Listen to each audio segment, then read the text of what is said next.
All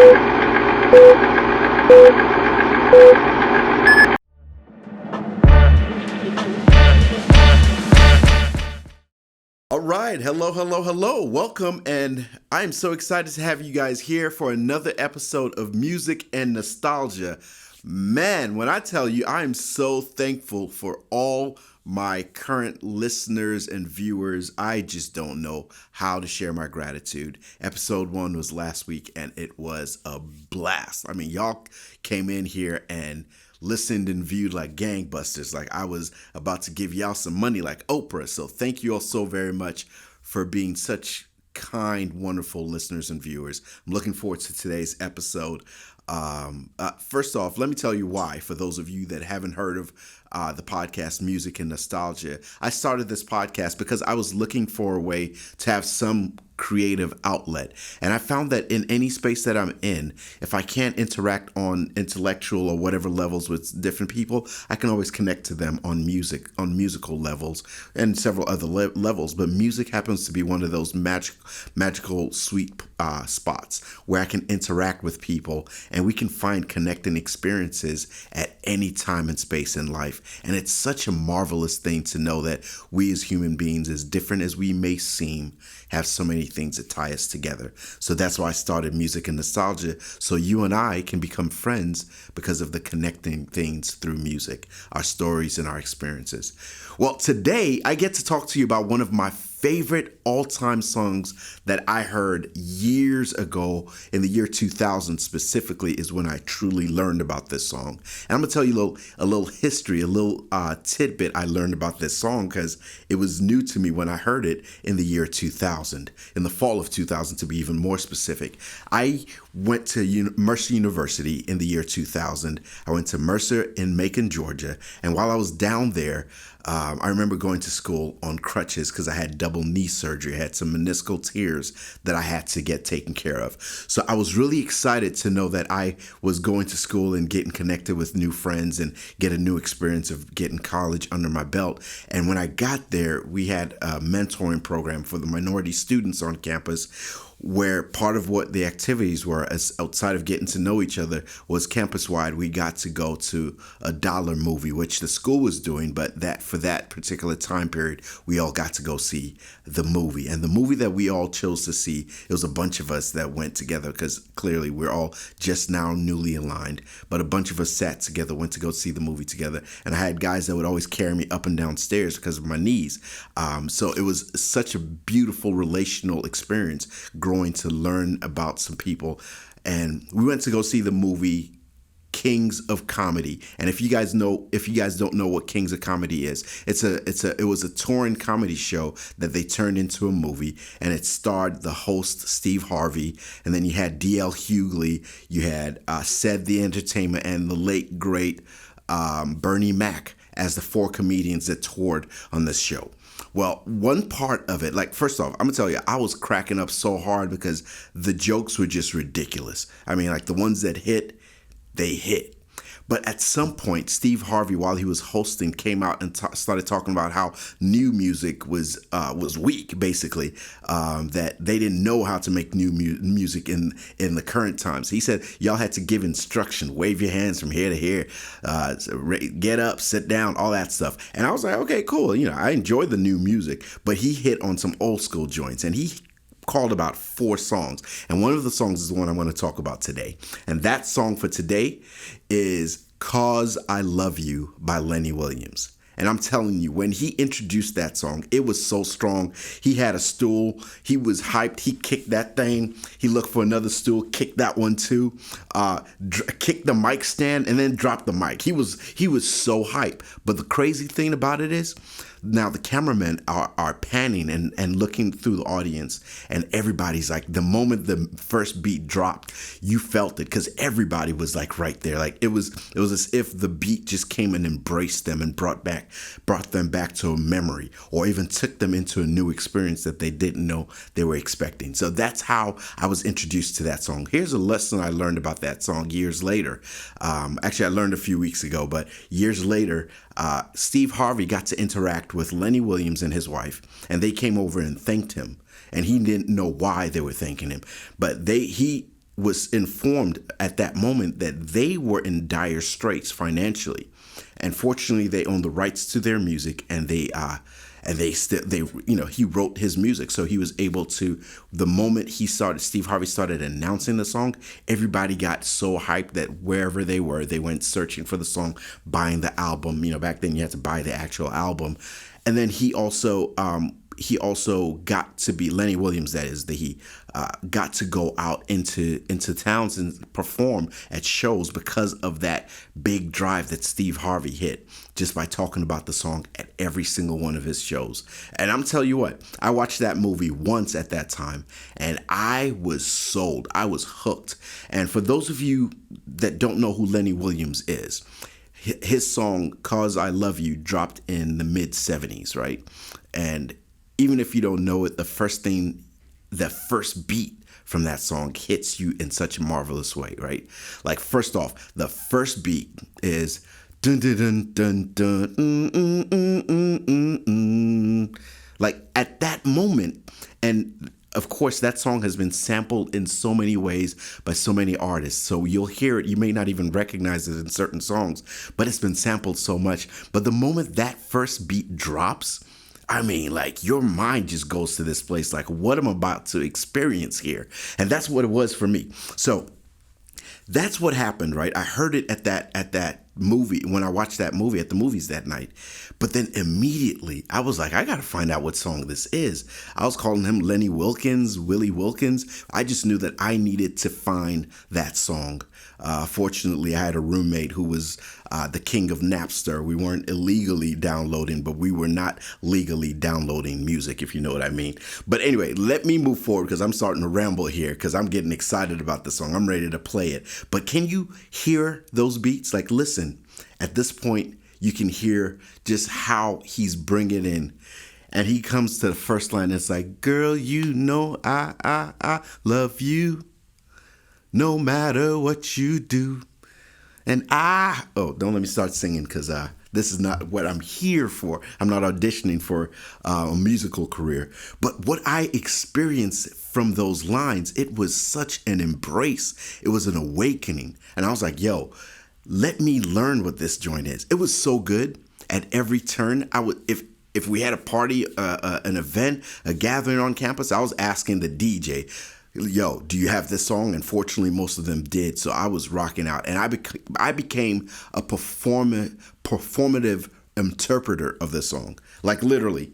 Like when he says, girl, you know, I'm rolling and vibing to it, singing the lines, you know, like you can't sing that without having to rock a little bit. And that's how I felt listening to this song. I don't know if you would feel that way or if you felt that way about any particular songs, but that's what Lenny Williams and "'Cause I Love You" felt like every time I heard it. And I'm telling you, like, there's so many ways that this influenced my life throughout my college years and even till today that I can tell you a couple. Like, there was an organization that I joined, I was a part of, because when I got to Mercer, we had the largest black class they had ever had. And it was pretty exciting for the campus. It was exciting for us as a student body. We were all excited to be in the same space. A lot of us didn't know each other, but we got to connect and build relationships very quickly. Well, here's one thing that OBS did, Organization for Black Students. They had events throughout the year, and one of the events they had was like a banquet or something like that. And at the banquet, you would get to dress up as college students because, you know, we were mostly walking around in our pajamas and everything like that. But we got a chance to go on to that event, celebrate, get dressed up. And I was dating somebody at the time. And so when we went to this party, this banquet, whatever it was, I don't know specifically, but we were now dancing on the dance floor. And anybody that knows me knows that when music comes on, I'm going to get down. I'm going to get to partying. I'm going to get to, you know, living it up with everybody. And because that's just me. Like, no matter where the event is, no matter who's at it, if there's music, chances are I'm going to be dancing. Well, more so then than now. Now I got to, you know, time it out. Like, let me not pop something, you know, because, you know, we getting older right now. So, but anyway, I'm rambling right now because I'm just so excited. I'm about to tell the story and y'all about to say, look at this boy. But I went on the dance floor, and as we're dancing, it's almost like the DJ was like, how can we get Dap hype? How can we get him excited? And so what did they do? They played that song. And the moment that first beat dropped, do do do dun dun I lost it. I basically looked around like, oh, y'all called for me to perform, right? And that I did. I was like on fire. I was on 10. And when I tell you, I immediately took my jacket off, laid it off on the chair like, hey, I'll be back. It was one of those moments where I said, hold my beer, that kind of move. And I immediately went back to the dance floor. My girlfriend at the time was a little more reserved. She was not as outgoing as I am. And the moment I started, she knew it, and she was just like, all right, at least I know who I'm up against, right? Like, I know what to expect here. But I go into performing the song, and when I get to, there's so many great lines in the song. Like, one of the lines that he has is, some men need lots of women for their passions to feel. Bum, bum, bum, bum. Like, it gets like, I'm in it. Like, I'm performing, like, literally seeking background singers at that point, pulling my boys in to come just, like, do, how some musicians would have somebody throw the coat over them, and, they're like, I was doing all of this. Like, I was team too much. And folks were looking at me like, all right, let's go. It's either they were laughing at me or laughing with me, but it didn't matter in that moment because I was in it. And I truly believed that song was designed for me to perform for the world. And it was so magical because one of the things I love about this song is that it has all these elements of love and beauty and just this desire to be with the one you love. And at the time, I'm in college, fresh in my own world, and I thought I was absolutely in love again. Here's what I mean, right? Like, there's a part of the song that he talks about rolling up in a big old ball and dying, right? Like, he felt so sad that he wanted to roll up in a big old ball and die. And similar to that, in my first semester of school, I believe it was, now it's probably second semester of school, I was dating somebody else. And like I said, I came on campus on crutches. And when I met her and she saw, I was, flexing in a bit, wearing cutoff t-shirt because, arms, I had guns, carrying yourself around on crutches can be work. But I'm going through campus, and she and two of her girls see me by the stairs, and they're like, oh, I like your arms, boy, you cute. That's all I needed. I was like, take me now. I was hers. You could tell me anything. But I was so enamored, man, because she was this gorgeous young lady. She seemed really chill. She seemed really cool, which she was. Like, she was down to earth. I really enjoyed hanging out with her. And her friends were dope as well, because I enjoyed hanging with them. Like, we would see her around campus, and I didn't have a problem hanging with them, separating from whatever group I was hanging with to get to know them before we were even dating, because they were just that cool. Well, fast forward, we had dated for what I thought was a few weeks. It was probably 3 or 4 months, right? And we were having what I thought was a good time. And then one weekend, I remember her father was sick a lot at that time. And so she would go up to Atlanta to go see him, check up on him.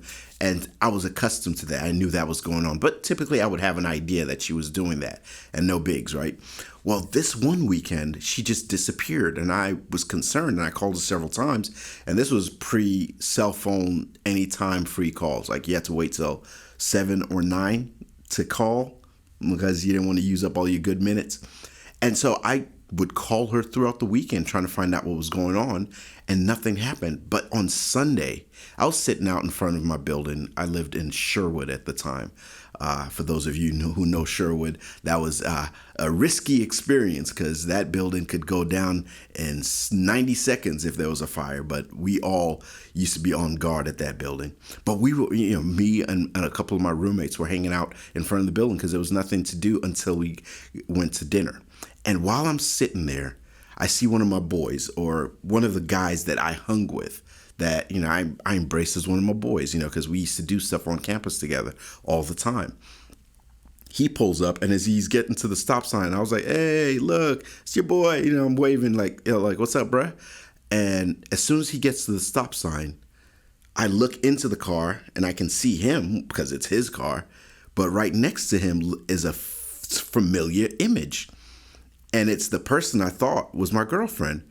And he had the turn signal to turn into the parking lot.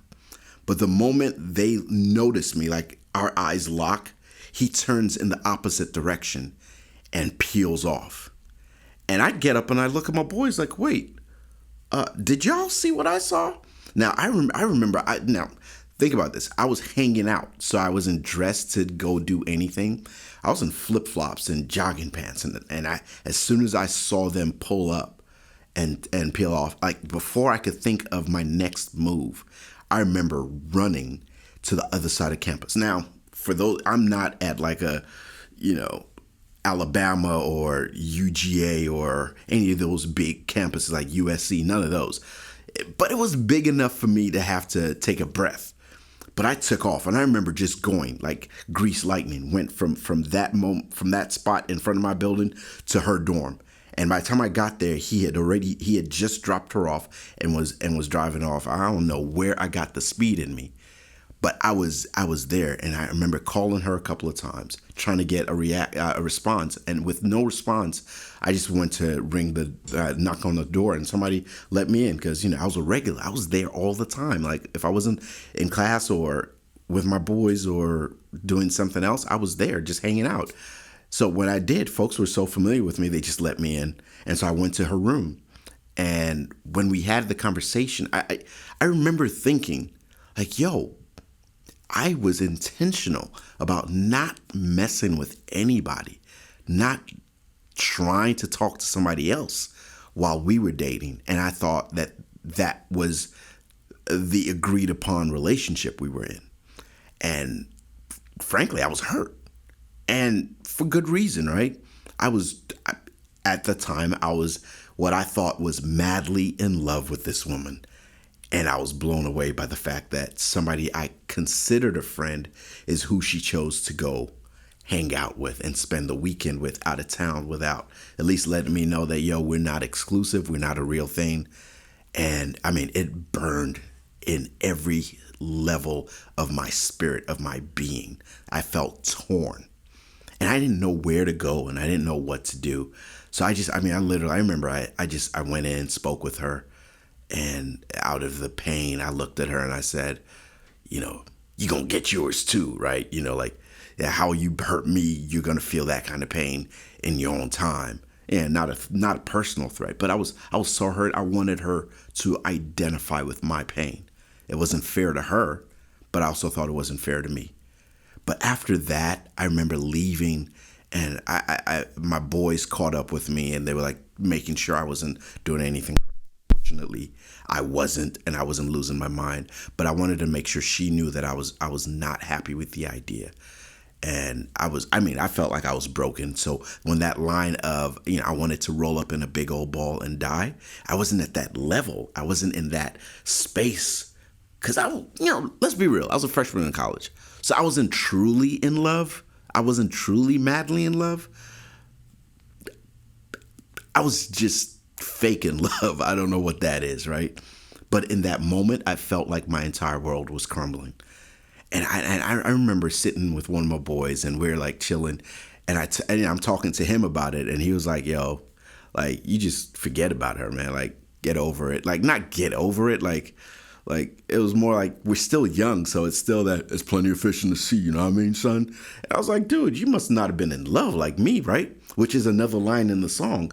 But it spoke directly to my experience. So every time I heard that part of the song, it brought me to the part of the pain that I didn't want to embrace. But I realized experiencing it, I realized it was part of the development of who I am, and also understanding how I feel about human interaction and my interaction with people. So even though I was hurt at that moment, I'm also be real. Like, again, I said what I was probably more infatuated than in love. But here's what happened on the back side of it, right? 2 weeks later or so, I was back in love, like madly in love with somebody else. Just, I guess, how that puppy love is, right? You know, I'm gonna find the next love person to cuddle up to.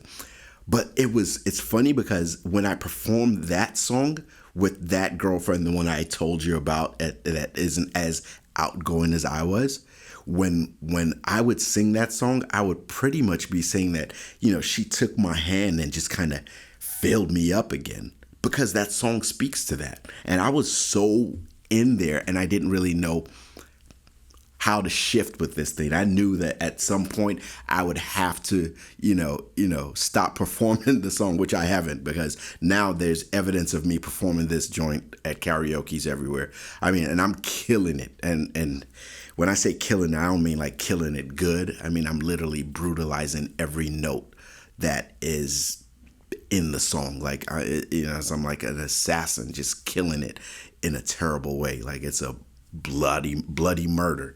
So that's what that experience was like for me, right? And I know that if you've lived life and you've had experiences, which if you're here now, obviously you have, right?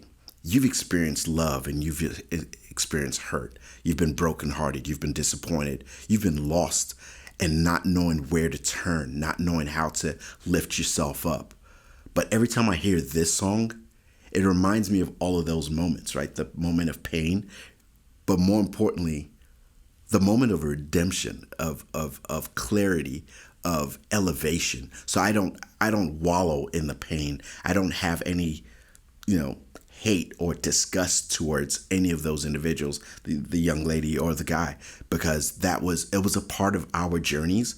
And if we didn't have it, the three of us in our separate paths wouldn't have grown at the pace that we did. We wouldn't have had the opportunity to become better individuals. I truly believe they're incredible individuals now. But it happened so that we could become better versions of ourselves, if we're willing to learn from it anyway. And that was it for me. Like, I love every bit of my experience at Mercer. Shout out to the Black and Orange. I love every bit of the relationships that I built, even the ones that fell apart, that haven't grown, that didn't advance. I love the fact that I got to experience all of them, because it helped shape who I am. It didn't define me, but it helped shape. It helped me identify the things I'm okay with and the things I absolutely choose not to interact with. But if we don't have some of these experiences in life, we never know. And that's why I love this song, because it touches on all of the beautiful and the painful things that we can experience in a love relationship, whether it's romantic or not. It touches on the concept of love in such a fantastic way. And I'm hoping that you, just like I, have experiences that you were able to overcome and learn from and grow from and become better because of them. Because I know that if we stay in the pain, we can never advance and grow, because our mentality will always keep us in that dark spot versus taking us to a place where we can become a better version of ourselves. So do this for me. If you've had any similar experiences, if you had any experiences that's way off from this and you think I'm just speaking bazooka, I don't know, I'm trying to think of a term. If you think I'm way out there in crazy world, let me know. I'd love to know that I am not alone in this. But I also love to know if you have some experiences that are similar but ended up in a totally different way. Let me know, because I truly believe that there's magic in all of us sharing our experiences. This is just one of my lovely experiences. I'm hoping that you have some fantastic ones as well, some that you've been able to overcome, some that have made you better, and some that have taught you how to treat the world, the people around you in your world, a lot better as well. You can find me on all the platforms that we're sharing podcasts at. I'm really excited to let you see what else we have in store. Today, we talked about Lenny Williams, 'Cause I Love You. I might have to put a link in the description below so you can find the song. Because if you've never heard that song before, now is the time that you go download it. Now's the time that you go listen. Look, I don't have any royalties. I get nothing from sharing this song, but the appreciation, the love for it. And I hope you have that experience as well. So if you want to know more, and I know that you do because you're here with me right now, you can find me. Go subscribe. hit the subscribe button right there or right below, wherever it is, right? Find us on Apple Podcasts, Google, Spotify, you name it, all the major Stitcher. We're everywhere, but we're also viewable on YouTube. So come on back. Let me know what you like best. Drop a comment. Look forward to seeing you on the next episode. And again, music and nostalgia, because here we get to learn about our stories, but more importantly, we get to see where we grew from it. All right? Because the joy is truly in the journey, not the destination. Thank you. Good night. Goodbye. Have a great one.